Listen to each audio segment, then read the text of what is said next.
Hi, welcome back to my channel. I'm doing a video about relationships and specifically my relationship history, and I literally was thinking about doing this for a little while and I was like, oh no, I don't want to basically expose the people that have wronged me. But then now I'm in this assertive mindset, like they'll probably, well, they may watch this, one of them may watch this, but at the end of the day, we all have freedom of speech. I'm not here to... I'm fed up of being the nice girl on the sidelines. It's time to expose some stuff and be my own backup here, because I have no phone to ring my mother and she usually plays that role, so unfortunately it's going to be me. And I want to go through each of my relationships. I've been in 4 relationships and this was my personal experience. I do feel though there is a bit of a pattern for some women, and I don't think that these, from what I've noticed of other people's relationship histories, and I don't think that you necessarily have to have them in the order that I have, but there are different types of men. When I've researched different types of men in relation on the internet, like, because I wanted to get some experience myself about like what different types of men were. And so, for example, the first relationship I was in was like spontaneous. I wasn't sure about it. It was really sweet. It was really like, you know, we'd do little things together. I ended up moving in with him. Very innocent, very nice. You know, I feel like you're just, you know, it's just very cute and sweet and nice, and just you learn what first parts of relationships are. You learn, like, you're excited by the interaction, because if you're not used to it, you've never been in a proper adult relationship, you don't really know what that's like. You're excited by the interaction, you're excited by just lots of parts of you know, the other person. You might sort of start dressing a bit nicer because you kind of want to look nice for them. I think it's just exciting to be around that sort of new person, for example. I think eventually though it is usually, and for me it was, I grew out of that relationship. Like, I literally would not change it. But I did grow out of that relationship. I evolved out of it. My mum said that. I feel like mums just have this intuition and this, like, you know, stuff that they know, and I feel like it's just very strange how mothers just know stuff sometimes. But you have to go through these experiences to know what it's like, and I would not take away that experience. So there we go. Second boyfriend was really, I just found really attractive, and he was a little bit like, for me it was like he was like less like dominant than me, if you like, just a bit more reserved, a bit more laid back, a bit more like had his own thing. Because with my first one it was more like we just were quite equal, we both were quite chatty, we both were quite, like, you know, used to like doing fun things together and all that. Whereas my second one, I was just more, I think I became more reserved while being in a relationship with him, because I don't think I was that reserved beforehand. I think I was reserved in my own way, but I think when interacting with other people I would be quite open, whereas I became more reserved in that relationship, which I don't have an issue with. It's just you grow and evolve with that person. I think in my second relationship, yeah, I had an extreme, I thought he was really attractive. I suppose you do with most of your boyfriends. But yeah, I don't know, I just felt like I really like sort of became quite, I think it expanded areas of me because I became more reserved. I think I just evolved and changed and became more like, I don't know, it's hard to say. Like, I think I just like was a bit more of a cheerleader for myself. Like, because he was more reserved, I kind of had to put that confidence within, get my confidence within myself, because I wasn't really getting affirmed that much. I've noticed in later life that one of my love languages is words of affirmation.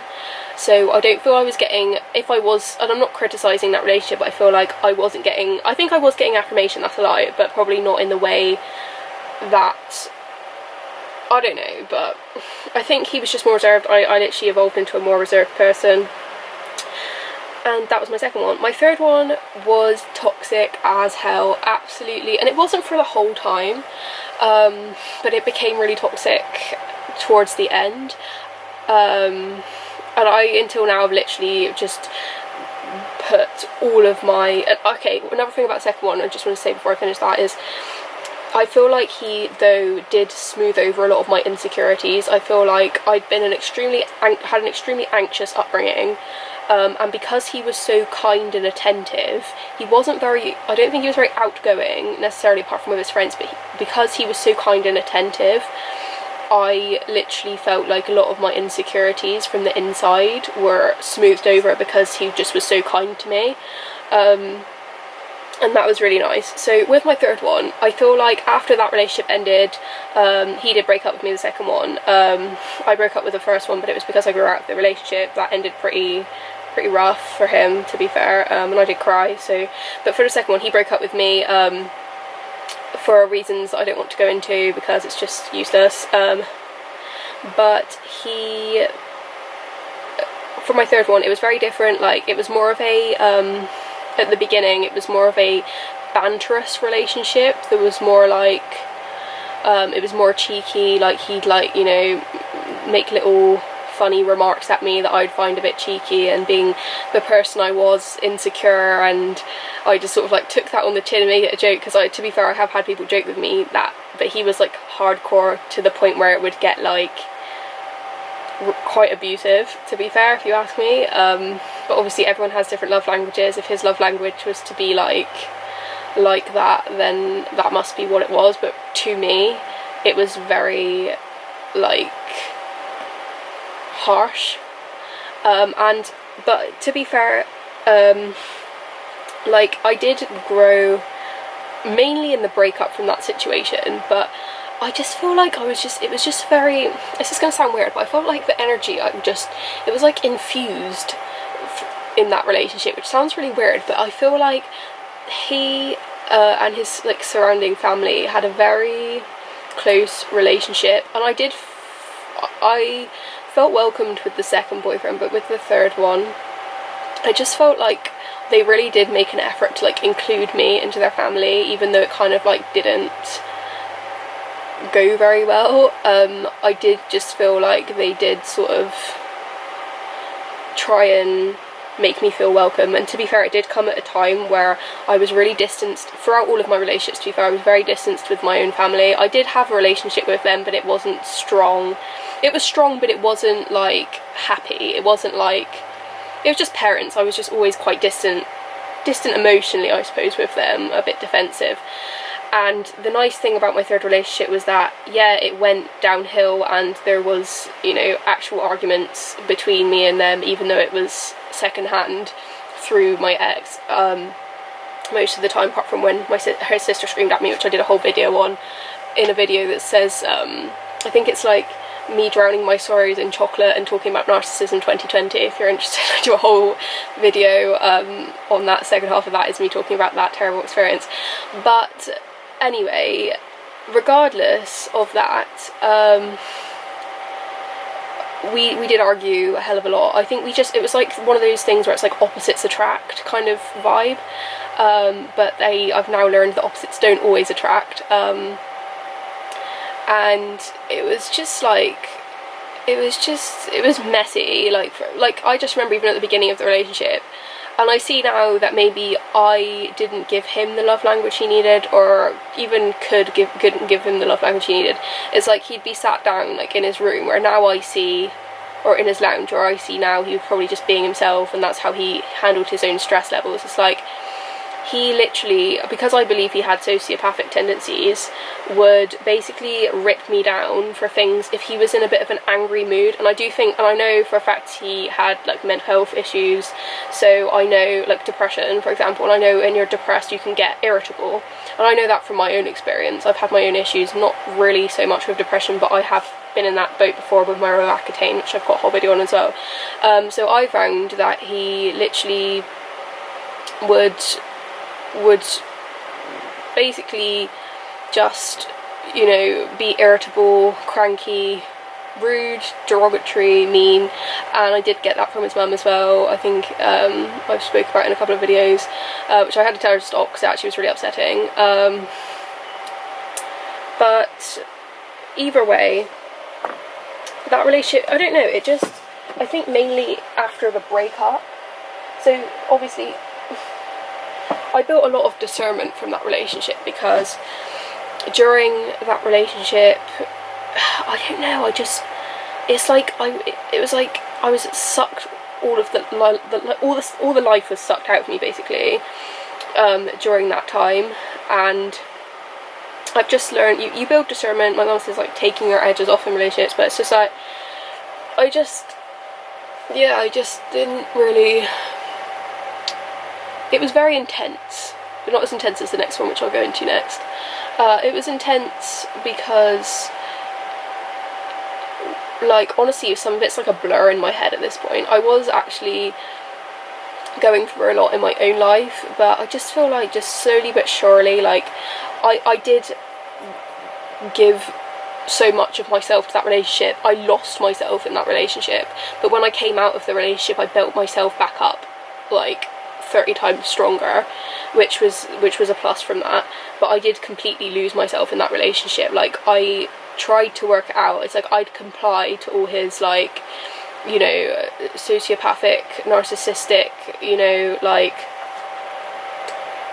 bring downs so much that, like, I would just, obviously, psychologically, I took that to heart, being the sensitive person I am, and it just was all consuming towards the end. You know, my mental health wasn't good after the breakup, and the fact it happened so fast as well was really not great. It literally just happened so fast, you know, and it just was very traumatic, the entire experience, really. I think it was just traumatic being around their family members. He literally, his whole life was so toxic. I know for a fact that he'd had a toxic relationship with his past girlfriend, because I was so confused after the breakup. I literally contacted his ex-girlfriend because I knew what her name was, and I literally spoke to her. You know, again, this isn't trying to pass judgment, but it really, in my own head, got a real sense of who he actually was, because we weren't even going out for that long. It sounds a bit messed up, to be honest. I think we were only going out for about 9 months, but it was such a, like, traumatic experience for me, because, like, I don't know, like, it just all happened so fast. And I think people do put their best foot forward in every relationship. He would, you know what I mean? And I just got some more clarity on what he's actually like. For example, like, don't get me wrong, when I met his friends, I thought they were nice, and they probably are nice, but it's like, he literally just was saying how, like, he'd literally, like, go off with his friends and, like, just, like, send rude messages about his girlfriend to his friends, and his girlfriend saw these messages and she was nice enough to stay anyway. It's like, I don't want to deal with someone that's literally going to degrade their girlfriend and just mess them about and be playerish on them. Like, even if he wasn't going out with anyone else, like, you shouldn't talk down about your girlfriend. Like, this is something I have to remind myself of, because people do forget this, especially through going through relationships and toxic relationships. Like, you know, I never got to that point where he had that hold over me, or we weren't together long enough for him to start doing that. He probably did do that, but, like, it's not really in my place to even think about that right now. But it just psychologically screwed me right up. Like, literally, just in any way you can be psychologically screwed up, that literal relationship managed to just, like, poke every single, just crumple me up into just, like, a piece of paper. And it's just like a piece of paper, like, it was just really bad. I'm trying to think, because honestly, a lot of it's like a blur.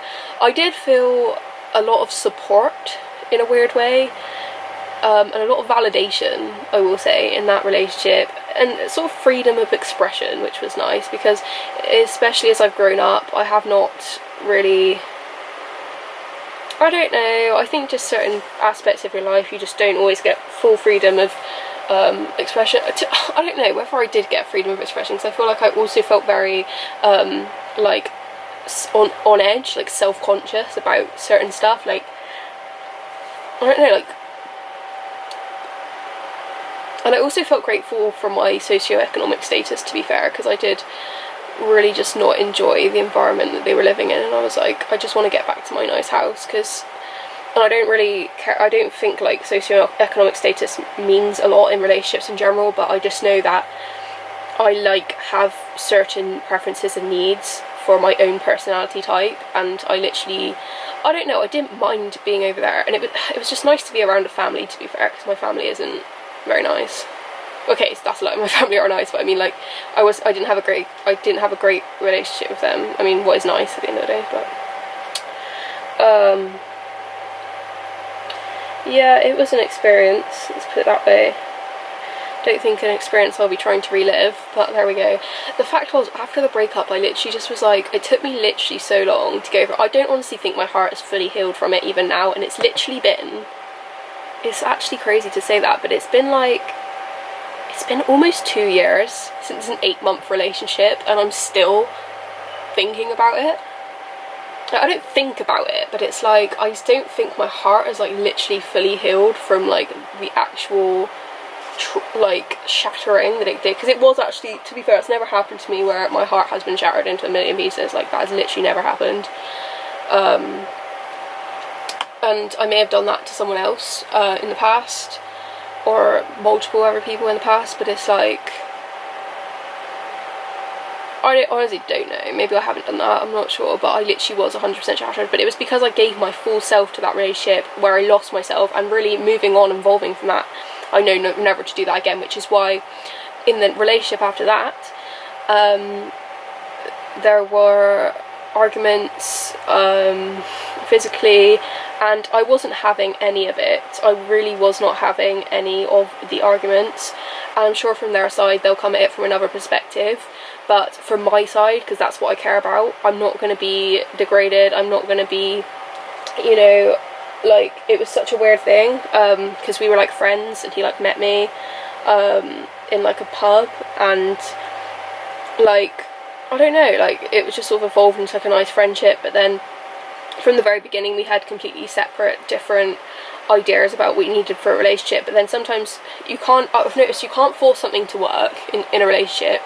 You can't, like, and I think you have to go on something other than chemistry, because, and I think that's something I'm literally just getting my head around, because I think it's something you have to go through. If you go only from chemistry, I think that was my issue with my third partner as well, because we did have good chemistry, but chemistry doesn't really mean anything if the person underneath is not compatible with you. I don't think I really got my heart broken in this relationship, but it's just like not really, you know, it's not, it was a bit of a funny one, because just various things.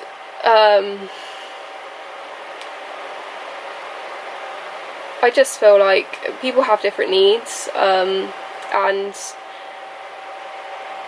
I think it's so hard as well, when I was coming out of my last relationship, that I didn't have much. I had a sense of self again. I'd recovered enough to be in another relationship, but I did say in like the vast majority of the time we'd even been together that, like, because we literally hung out for a good while before we started getting in a relationship, and I kept saying, like, I haven't recovered from my third relationship yet, like, I'm still in love with blah blah, or I'm still recovering from that, I can't be in a relationship yet. But he was like really nice, and to be fair, he did like wait, and he was like, oh, okay, well, okay, great. But I don't want to go like too deep in the whole thing, but I think one thing I don't want to carry into a next relationship is, you do need to know the person, know that you're romantically compatible to be able to be in a relationship with them. And it does take a while to get to know someone though, and you also have to take into account like personal preferences and needs, in terms of, like, like, he was like a bit of a late bird. He'd like stay awake till the late hours, and it would wake me up. And if I was staying around his house, he didn't have a lounge, he had only a room, so that was really challenging for me, because I couldn't sleep, and I'm one of those people where I need to sleep, and if I don't, then I'm literally just cranky as shit, and I get really angry and defensive over my patterns, and I can't handle that. And I'm self-proclaimed, I have psychopathic traits. If you do push me so far, I'm very level-headed, maybe I need to integrate more aggression into the early stages, but I never thought I had to be aggressive around my sleep. I think it's just about whether you're compatible in lifestyle as well. I do think what was nice was that I've learned from that relationship there are people that are as outgoing as me, which is nice. I think one thing I've lacked in all my other relationships is I've always been the more outgoing one, the one that literally like lives more free. Ooh, sorry, lives more freely than the other one. I'm just plugging in my laptop so it's about to turn off.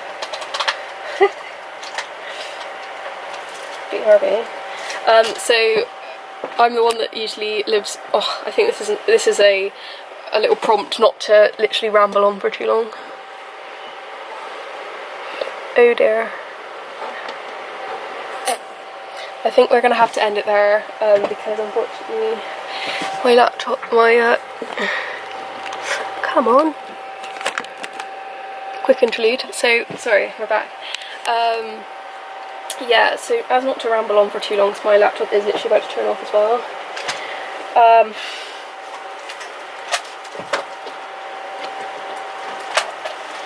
Yeah, I would just say that it's just about picking what you're able to manage, because I'm sure there's aspects of me that he couldn't manage, but we were both kind of in denial because I think we both just needed that interaction at that time during lockdown and stuff. But I think being aware of what you need as a person and what you can tolerate and what you aren't going to tolerate is just helpful to know, even if it's an experience that's negative in terms of you get a lot of crap from it, you've learned. But at the same time, he was a nice person, but you've got to pick and choose for yourself what you can handle and what you can't. And I'm sure there is a man out there for me somewhere in the abyss, but I'm literally, to be fair, I am just being single at the moment and living my best young, wild and free life. If a man pops into my life, so be it. If he doesn't, then fine. God doesn't need to be single my whole life. Then fine. But I think it's also about, last thing I'll say is how much crap you're willing to take from someone as well, because I feel like there's only so much degradation you can take from another person. Like, I'm one of those people where, like, I don't think it's necessarily someone else's fault, and I'm sure I've been degrading in certain ways as well, but I feel like for me, I've always been someone where, like, I will try and uplift my friend, not uplift, but I'll try and, like, support my friends in how they are, and I think this is just differences of compatibility. Like, I would not want to downgrade someone for doing something, and I'm sure I did that to them and they did that to me, but it's just unhealthy to be in that pattern, because that's when it begins to be toxic, you know, and you can get angry, and you can, like, they always say that in relationships you do, like, you know, reenact your old childhood patterns, so I'm sure there's a level of psychologically getting rid of all that. Anyway, I'm literally rambling for so long, but I just think, is there anything else I want to add about the last relationship?